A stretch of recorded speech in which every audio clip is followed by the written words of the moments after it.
불구하고 이 로보스타가 좀 앞으로 괜찮아질 수도 있겠다라는 그런 가능성을 찾아보자면 아무래도 지금 국내 기업들 중에서는 국내 기업들 굉장히 많잖아요. 로봇 제조업체가 고양 테크놀로지, 미래컴퍼니, ST큐브, 드리머스 컴퍼니, 제우스, 사미, THK, 로보스타, SPG, 로보티즈, 휴림로봇, 유진로봇, 로보로봇 등등 엄청 많고 이 중에서 로보스타가 매출이 안정적으로 그래도 1,000억 이상이 나오는 편이고 2,000억 원 가까이 나오는 편이고 물론 최근에 그런 어떤 코로나로 인한 영업 손실이 있었음에도 불구하고 그리고 이제 내년에 2022년에 현대중공업에서 분사해서 현대로보틱스가 상장할 예정이에요. 그럼 이제 현대로보틱스가 국내 최대 로봇 기업이 되는 거거든요.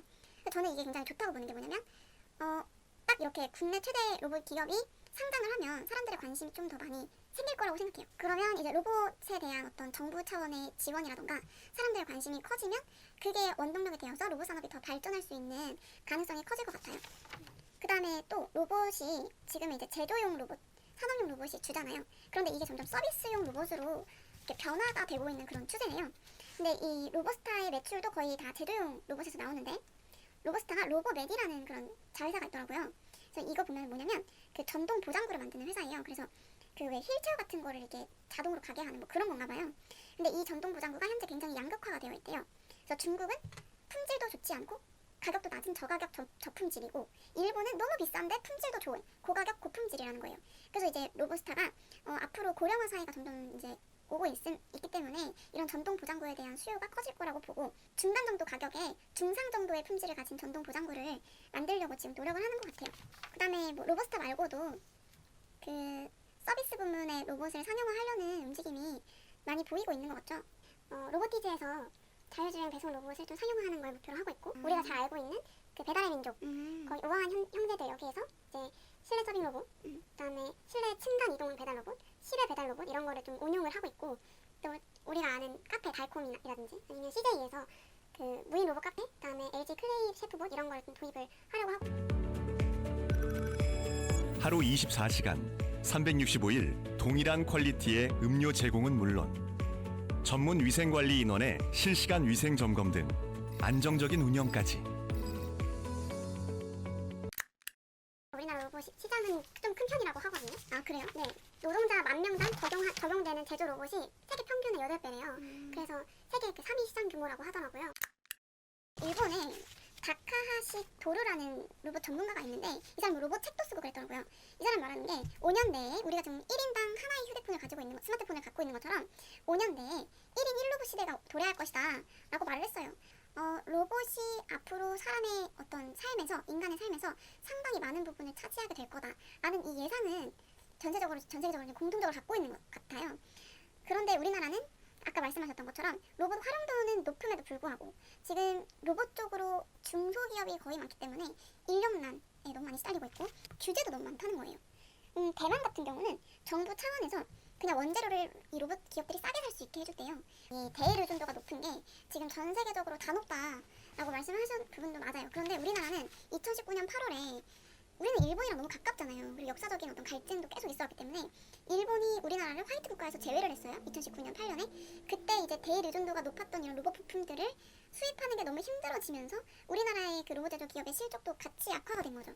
그래서 결국에는 국산화라는 거는 뭐 100% 국산화는 어렵겠지만 해야 하지 않나. 우리나라는 지금 굉장히 요새 보면은 부동산도 너무 높고 가격이 막 치솟고 그 다음에 직장인의 월급은 물가 상승 대비 빠르게 오르지 않는데 부동산 가격은 막 치솟고 세금도 아직 선진국에 비해서는 많이 안 거둔다고 하지만 세금도 굉장히 많이 걷고 있거든요. 임금 상승에 비해서 세금 내는 비율이 상승하는 속도가 훨씬 빨라요. 그러다 보니까 사람들이 이제 주식에 자꾸 투자하고 비트코인 같은 데 투자하고 하잖아요. 지금 상당히 경제적인 위기에 처했다는 거예요. 반도체도 그렇고 로봇도 그렇고 바이오도 마찬가지고요. 지금 모든 분야에서 일본한테는 기술력으로 밀리죠. 중국한테는 아주 큰 내수 시장이 있단 말이에요.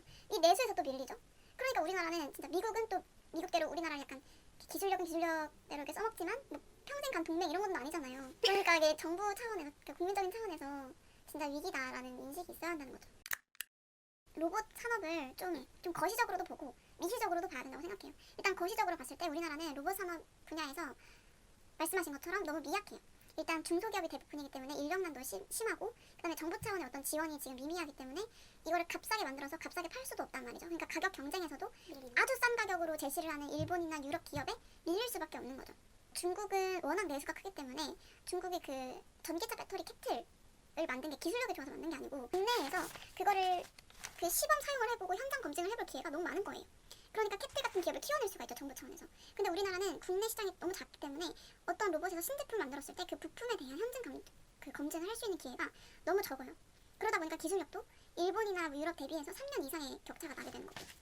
그러니까 거시적으로 봤을 때는 로봇 산업을 우리나라에서 영위해 갈 수 있느냐 하는 문제에서 내수 시장이라던가 기술력이라던가 경쟁력 차원에서 모두 상당히 어려운 그런 수준에 있다고 볼 수가 있는데, 그런데 반면에 우리나라는 로봇 활용도가 높은 나라에 속하고 그 다음에 뭐 현대차라던가 삼성이라던가 뭐 SK텔레콤, 현대중공업, LG 등등 기업들이 이제 로봇에 대한 관심은 많죠, 상당히. 그런 거를 토대로 이제 LG도 뭐 로봇스타뿐만이 아니고 LG도 뭐 로보티즈의 지분도 가지고 있고요. 아크릴이라는 감성 인식 로봇 스타트업에도 지분을 갖고 있고, 그 다음에 또 뭐 엔젤 로보틱스, 뭐 미국에 있는 보사노바 로보틱스, 이런 로봇 서비스 솔루션 쪽에 지속적으로 이제 LG가 투자를 하고 있는 걸로 보여요. 지금 당장은 좀 상당히 힘들고 코로나 발 경제 위기가 와서 적자를 2년 연속 이제 기록을 하고 있다고 하더라도 어떤 돌파구를 찾아낼 거라고 저는 생각합니다. 2016년에서 2017년까지만 봐도, 그러니까 경제 위기가 오기 전까지만 해도요, 이 로봇스타가 R&D에 무려 그 전체 인력이 100명이라고 할 때 40명이 R&D 인력이었어요. 그러니까 이걸 이렇게 치고 나가려는 그런 의지가 상당했던 기업이라는 거죠. 정부에서 규제를 완화해주고 그 다음에 표준화 규격을 좀 만들어서 어떤 원가 절감을 할 수 있는 그런 인프라를 좀 구축을 해주면 훨씬 나아지지 않을까. 그 다음에 이제 인재를 많이 채용을 해야겠죠, 로봇 쪽으로. 그렇기 위해서는 이런 중소기업들이 뭐 중견기업, 대기업이 될 수 있는 그런 경제 환경을 구축을 해주는 게 상당히 중요할 거라고 생각합니다. 이게 어떤 기업 차원을 넘어서서 국가 차원에서 좀 이러한 지원이 필요한 상황인 것 같아요. 오늘 뭔가 기업 분석이라기보다는 로봇 산업의 전반적인 그런 걸 좀 같이 본 것 같은데. 그러게요. 그런데 이제 로봇스타만 보면은 국내 로봇 회사들 중에서는 경쟁력 있는 회사라고 봐요. 왜냐면 1998년부터 지금 로봇 산업을 해왔던 거거든요. 그렇기 때문에 그 로봇 시장에 대한 이해력이 어느 정도 있을 거라고 생각하고, 왜냐면 일본이나 유럽 같은 회사들은 더 오래됐어요. 1970년대, 60년대 막 이렇더라고요. 또 LG랑의 어떤 그런 코워킹을 통해서 성장할 가능성도 있다고 보고요. 또 LG가 가전이 강하니까 그 로봇스타가 서비스용 로봇을 만들면 LG 가전과 협업을 해서 그런 쪽으로 많은 매출을 이끌어낼 수 있지 않을까 하는 생각이 들고, R&D에 대한 투자를 아무래도 다시 정상적인 수준까지 이제 복구를 하는 게 필요할 거라고 봅니다. 오늘은 여기까지.